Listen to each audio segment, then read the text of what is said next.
Alright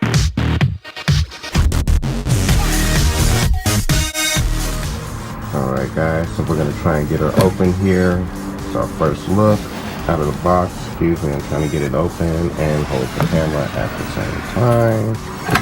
And there she flows in the box. I'm going to pan back so you can get a good look at everything in the box. This thing is massive, guys. This thing is massive, so please excuse me if I cannot get everything in the frame, but I believe there it is, and forgive my shaky camera work, but there we are in the box, and we're going to pull her out.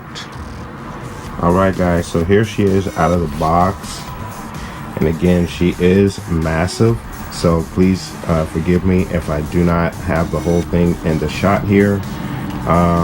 So obviously what I'm going to need to do in preparation for flight, and just coming out of the box, here are the covers for the individual engines, or fans if you will, and forgive my terminology, I'm not a Air Hogs flight expert, even though I do have 3 of them now in my possession. I just bought all 3, and I've only test flown the smaller version of this Millennium Falcon, which worked really good actually.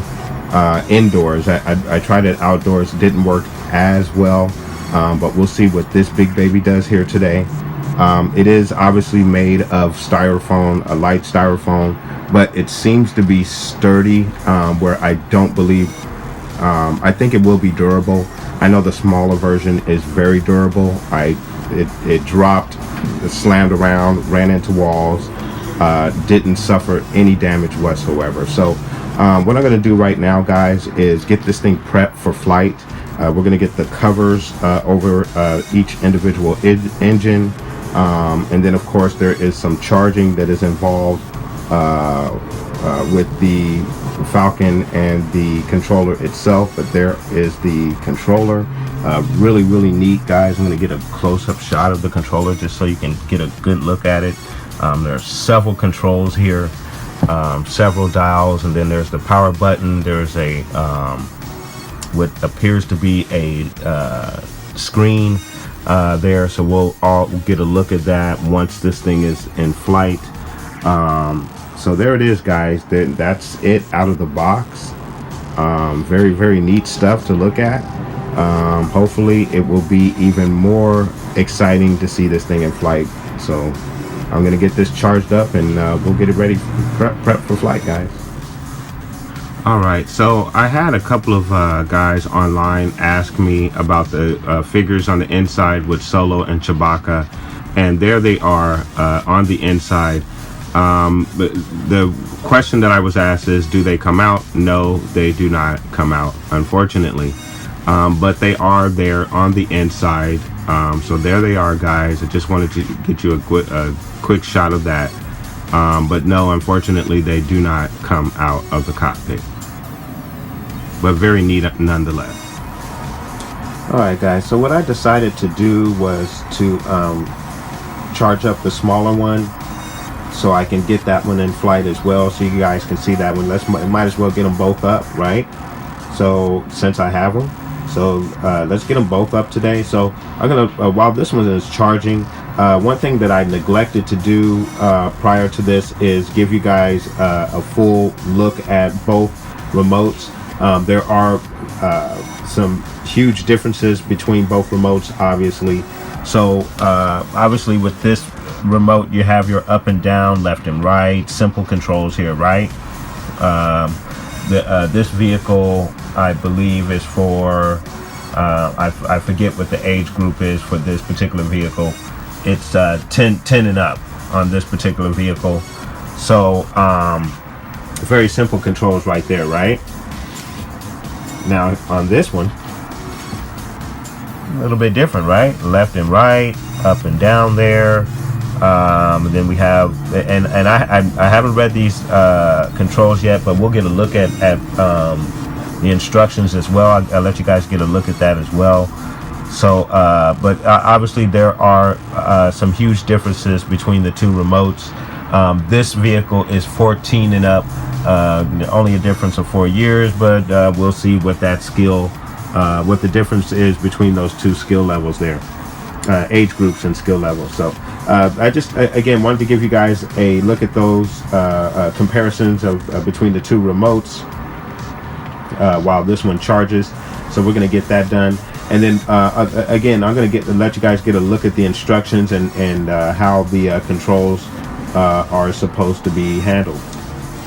All right, guys. So we're going to take a look at the controls and the remote at the same time. Hopefully, if I can get them all in the shot here. Hopefully. So as we're going to start with the vehicle indicator there. So there is a vehicle charge indicator right there. Let you know what how much juice you have, and then you have the controller charge indicator as well, that is right next to it. So that's kind of neat, little gadget right there that they give you, just so you know where you are as far as your charges on the vehicle as well as the remote.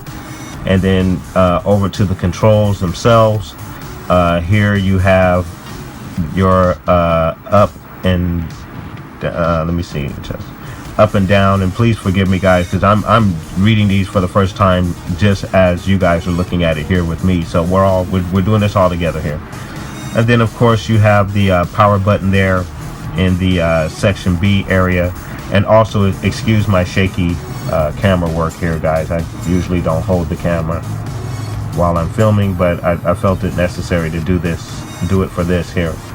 So again, gives you instructions on the power button, where they are, and how to turn the vehicle on. And then of course you have your the front lights, which will blink just as they do on the smaller version once the vehicle is ready. And this vehicle also comes with lights and sounds, just like the smaller one does. So that'll be interesting to see what they have done with this particular vehicle. So those are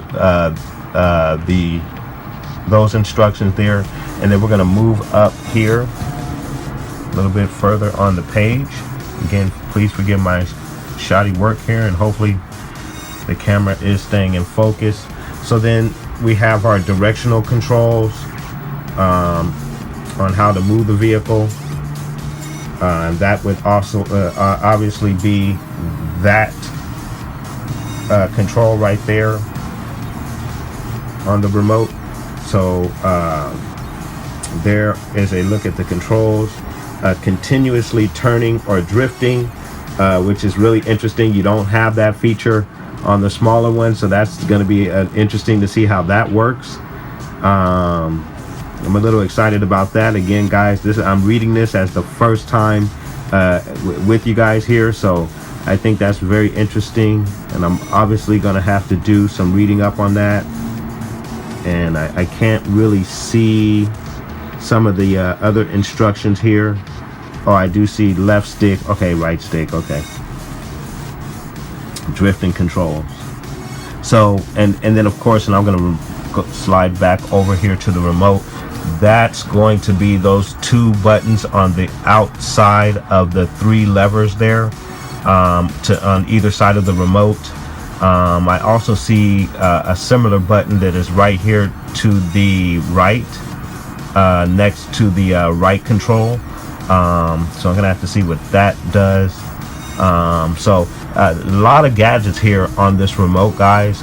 This is not as simple as the smaller version. The smaller version, I took it right out the box, barely read the instructions, and I was able to get it up with no problem. This one is going to be obviously a little different. I do not want to damage this vehicle. It is an expensive vehicle, obviously, but we're going to get it up in the air here today, guys. So those are the instructions, guys. So we're going to go here, like I said, step by step. So bear with me with this video. All right, guys. So here we go. I got it all together. Got her charged up. and we're gonna actually do like a pre-test flight. I don't know if that makes any sense at all, but I don't really have a lot of experience with these RCs. I bought the smaller one there about a week ago, practiced with it, and actually went really well. It flew very well, so I had a lot of fun with that. So we'll see how it goes with the larger one here. Obviously, one major concern in regards to the larger one is with this one, we have a plastic cockpit with the plastic top, and then of course we have the figures that are there on the inside, as I showed you guys earlier.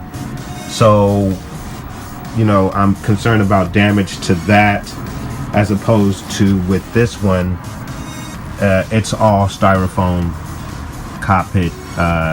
There's no damage that can be done to it, for the exception of the paint decals there may become chipped or something when running into something. So that is a concern of mine during flight here today with the larger one. But I'm going to go indoors with the pre-test flight, again, if that makes any sense at all. I have no aeronautics terminology at all, so you guys have to excuse me. This is all novice here today, but it's going to be all fun. Hopefully it won't be expensive fun at the expense of the larger Falcon here. So I'm very happy that you guys are going to take this ride with me here today. But we're going to get this up, and it may be a two-part video that I may need to put up on here, guys, so also be aware of that. But we're gonna get this thing up on the test flight, guys.